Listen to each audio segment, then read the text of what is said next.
Hello friends, welcome back to the channel. I'm Nagaraj Annaya, a Bay Area tech realtor. On this channel, I'll talk about some of the most happening real estate news in the Bay Area, besides giving you practical advice on how to buy or sell a home in this region. Keep watching as I'll take an in-depth look at the big story this week. Should you or should you not sell a home now? Jump to your favorite chapter and view it immediately. And if you plan to buy or sell a home in the area, text me now.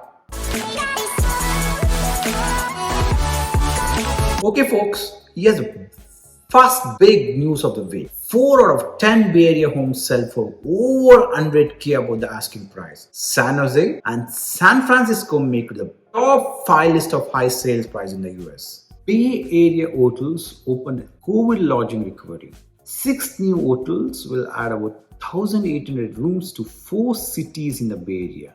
But hotel occupancy levels, the average room rates may not return to pre-COVID levels until 2024 or 2025, according to experts.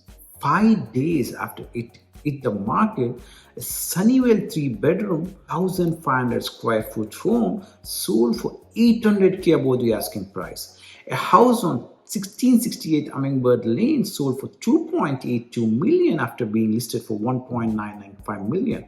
It's unusual since Sunnyvale's median home price rose 27% from a year ago to 1.78 million, though still below the Hummingbird Lane price. San Francisco priciest home sale this year was a 6-bedroom, 7-bathroom mansion built more than a century ago in Pacific Heights for 13 million after being listed for 17 million.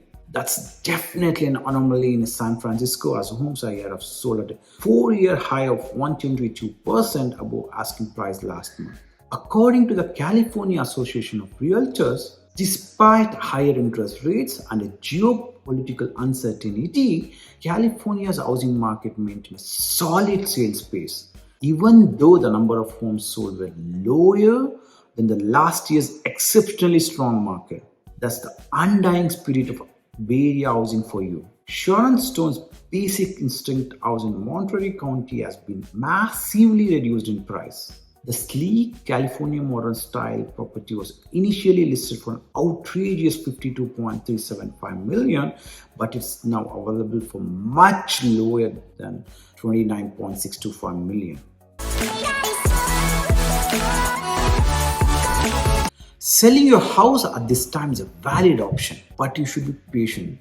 What do I mean by that? Well, keep watching. We have to understand one thing. Life and real estate are both about timing. So you want to get it right the first time? This is crucial because it can affect the sale price of a home as well as the chances of winning the bidding war in the competitive market. Therefore, historically rising days in the market has resulted in lower prices and vice versa. If you're a seller, a rising number of days on market should prompt you to sell while prices are high.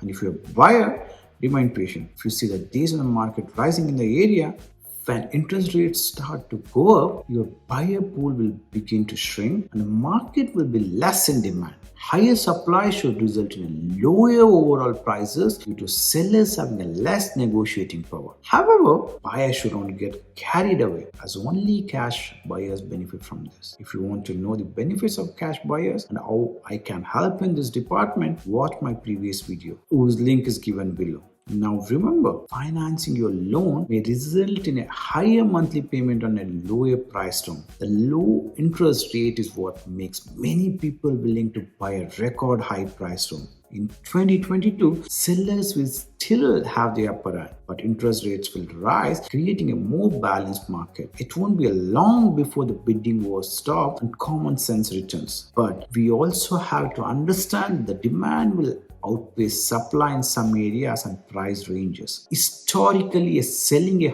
house usually takes place in the late winter through midsummer. At this time, home buyers are the most active. Therefore, it is best to wait until the 4th quarter of the year to purchase if you are seeking the best deal. In late summer, home buyers shrinking to the smallest size. A few weeks before Thanksgiving until Christmas, the real estate market gets a downright cold. As a buyer or a seller, you're most likely to make mistakes when the market is too busy. So what are the main takeaways for the buyers? High demand and low housing supply will create a seller's market, but not as intense as in 2021. It's expected that home prices will continue to rise, but at a slower pace than the last year. And the main takeaways for sellers. Actually, there are many takeaways for sellers. The market will still be strong for them. But compared to 2021, a bidding war will be less likely to push up your offer price. Prepare your home for sale in advance. Due to shortages of supplies and labor, it is taking a longer for repairs and upgrades to be scheduled and completed.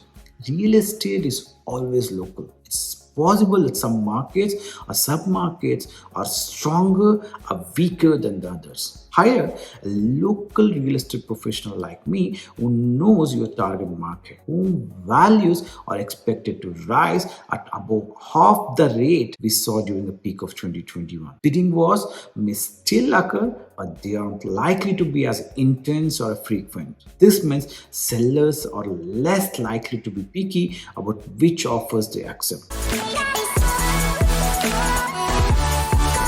Last week, rates reached a new multi-year highs every single day. At 4.5%, the mortgage rate was one of the four biggest jumps over the last decade. For those who don't know, mortgage rates are based on a movement in the bond market, and bonds have surprisingly lost ground every day for 8 straight days. I'm surprised because mortgages or other long-term rates are directly affected by the Fed funds rate.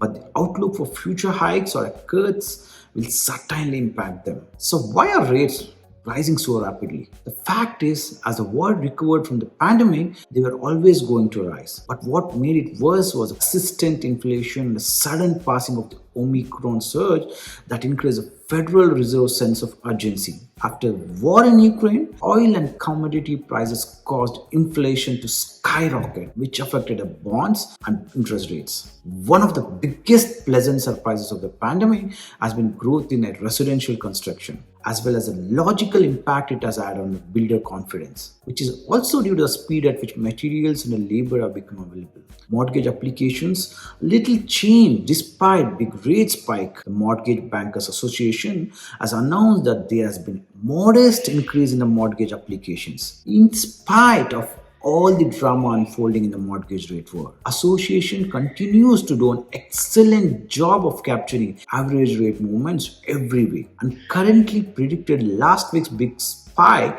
to the highest levels in the first half of 2019. There was no significant response to the surge in mortgage applications. Refinancing applications fell only 3%. Purchase applications actually increased by 1% after experiencing a more substantial increase of 9% last year. Rents are rising 4 times faster than they did in 2020. Think of renting a 2-bedroom apartment for $1,500 a month in 2021 and getting a renewal letter of $2,079. I'm not joking here. According to a CoreLogic single family rate index released last week, that's the reality for renters in the metropolitan area, where rents are rising the fastest. While Miami saw the highest annual change of 38.6%, other metros were well above 2020's level as well. In fact, rental prices are rising more than 4 times faster than the average for 2020, which stood at 12.6% compared to 2.6%. Quite a trend, isn't it?